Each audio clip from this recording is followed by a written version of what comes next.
My name is Kokan Shamsi, and I'm a radiologist by training, and we founded this company 20 years ago.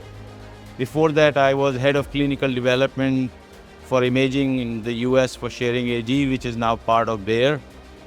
We always felt that it is important for pharma companies, biotech companies, and device companies to have good reader services. So we focused on readers. So we have more than 350 readers globally.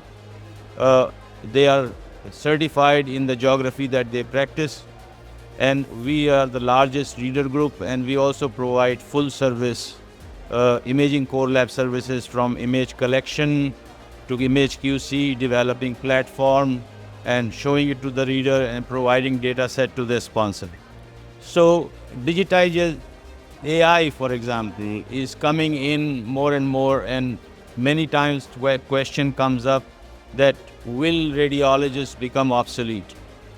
So, but that's not going to happen, because current AI techniques are very good in operation. So you can automatically QC the data, or automatically upload the data, but FDA and EMA are still not accepting AI-based assessment of the trial data. Yeah, I think the session that was for small biotech companies and how they struggle in selecting CRO, and they are single compound company and they do not have in-house expertise.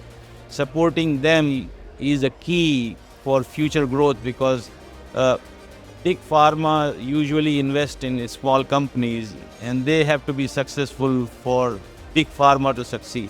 The big pharma has basically outsourced research to small biotechs. So they give seed money, they invest, and when they are successful, they absorb the company.